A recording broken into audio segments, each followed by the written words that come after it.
तो स्टूडेंट्स, इससे पहले मैं बता दूं आपको कि इससे पहले के वीडियो में मैंने ग्राउंड का मेजरमेंट बताया हुआ है कि आपके खो का ग्राउंड का मेजरमेंट कैसा होता है।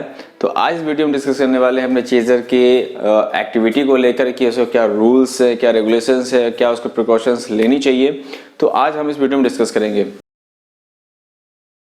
तो हे गाइस, आपसे एक रिक्वेस्ट है कि अगर आपकी एज जो है 18 साल से ऊपर की है तो आप ब्लड डोनेट कर सकते हैं, जिसमें कि आपको कोई प्रॉब्लम नहीं होगी। तो हमारे जितने भी स्पोर्ट्स पर्सन प्लेयर हैं उनसे एक रिक्वेस्ट है कि आप ज़रूर से ज़रूर अपने आसपास के ब्लड बैंक्स, कैंप और हॉस्पिटल्स में जाकर आप ब्लड डोनेट कर सकते हैं, क्योंकि इससे किसी की एक लाइफ जो है बच सकती है।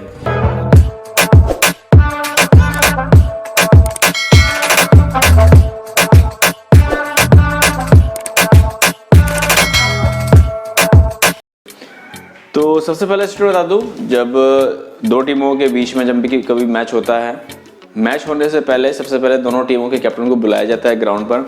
वहां पर एक टॉस किया जाता है। टॉस ही डिसाइड करता है कि कौन चेजर रहेगा, कौन रनर रहेगा। जो टॉस जीतता है उससे रेफरी पूछता है कि आप चेजिंग करेंगे या फिर रनिंग। मेरे केस में ध्यान रखिएगा स्टूडेंट्स, अकॉर्डिंग टू मी मैं आपको प्रेफर करूंगा कि जब कभी भी आप टॉस जीते तो आप हमेशा रनर लें, ना कि चेजिंग। आप रनिंग करेंगे तो इससे आपको काफ़ी ज़्यादा टाइम जो है आपको रनिंग में, जब आप चेजिंग करने जाएंगे तो उससे आपको थोड़े बहुत जो है आपको कह सकते हैं स्टेमिना जो है बना रहेगा। और इससे एक आपको एडवांटेज ये भी मिलता है कि अगर आप कभी जब खो खो का गेम प्ले करते हैं और 6 पॉइंट से ज़्यादा गेन कर लेते हैं तो आपको रनिंग ही मिलेगी, नॉट चेजिंग। तो जिससे आपको आगे जाके बेनिफिट मिलता है। तो ध्यान रखिएगा, जब कभी मैच स्टार्ट होता है, जब दोनों ही टीमों के जो कैप्टन होते हैं टॉस करते हैं, तो सबसे पहले स्टार्टिंग वहाँ से होती है। तो कैप्टन डिसाइड करता है कि चेजिंग लें या फिर रनिंग। तो ध्यान रखिएगा, जब कभी आप टॉस जीते हैं तो रनिंग को ही चूज करिएगा। बाकी फिर आपका माइंड प्रिपरेशन के ऊपर है कि आप कैसा क्या माइंड सेट करते हैं। जो मेरी स्ट्रेटजी है मैं यही प्रेफर करूँगा कि अगर आप टॉस जीते हैं तो रनिंग लें। तो रेफरी के बाद जब बुलाने के बाद टॉस जीत जाते हैं, उसमें फिर आपको करना क्या होता है, इनकेस आप टॉस हार जाते हैं या फिर जीत जाते हैं, आप जब चेजिंग चूज करते हैं या फिर चेजिंग आपको दी जाती है, तो इन 8 ब्लॉक में आपके जो प्लेइंग 9 एक्टिव प्लेयर जो होते हैं वो यहाँ पर सेट करते हैं। जैसे देख सकते हैं 1 2 3 4 5 6 7 और 8। तो 8 प्लेयर जो हैं इन ब्लॉक्स पर बैठ जाएंगे। बैठने के बाद जो एक प्लेयर आपका बचेगा वो आपका इस साइड पे या फिर वो इस साइड पे खड़ा हो सकता है। इस पे कोई ऐसा रूल्स नहीं है कि आप इसी पोल पे खड़े हों या फिर इसी पोल पे खड़े हों। तो आप अपने अकॉर्डिंग किसी भी पोल पे जाके खड़े हो सकते हैं। रेफरी की विसिल होती है तो सारे प्लेयर काउंट हो जाते हैं। उसके बाद रनर की एंट्री होती है, जो कि आपकी ये सिटिंग एरिया दिया होता है।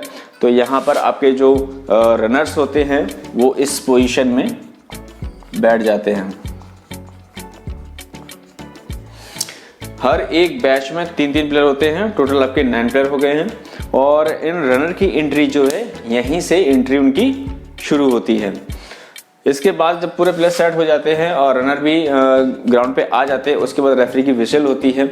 विसिल करने के बाद आपका गेम जो है प्ले हो जाए, गेम जो है आपका विसिल होने के बाद आपका गेम जो है वो स्टार्ट हो जाता है। स्टार्ट होने के बाद ध्यान रखिएगा, जो केसेस में गलती करते हैं स्टूडेंट्स, करते क्या हैं, वो एक को फॉलो ना करके वो हर एक किसी पे अटैक करना शुरू कर देते हैं। सपोज दैट एक आपका जो रनर यहाँ खड़ा हुआ है, एक यहाँ पर है और एक आपका यहाँ पर है, और आपका जो एक्टिव चेजर है वो इस पोल पे खड़ा हुआ है।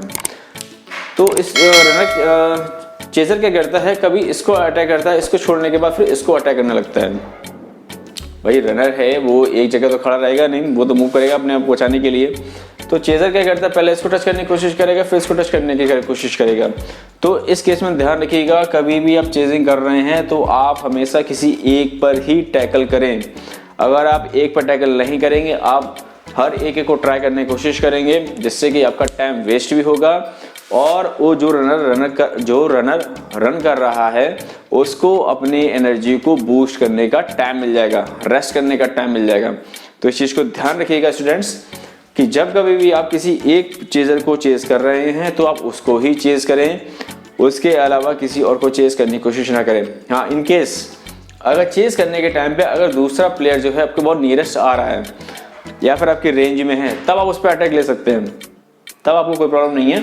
बट अगर पर्टिकुलर किसी एक वे में आप जा रहे हैं और दूसरे पे इनकेस उसको छोड़ के दूसरे पर अटैक करने की कोशिश कर रहे हैं तो इसमें आपका ही लॉस होगा। ठीक है, पहली गलती आपको ये नहीं करनी है। सेकेंड, जब आप किसी को खो पास करते हैं, ध्यान रखिएगा, जब आप किसी को खो पास करते हैं, खो हमेशा उसकी पीठ के जो रहता है प्लेयर, जो चेजर बैठा हुआ है उसकी पीठ की तरफ आके ही खो पास करना है, जिसमें कि आपका एक पैर इस लॉबी के अंदर, ठीक है, इस गैलरी के अंदर होना चाहिए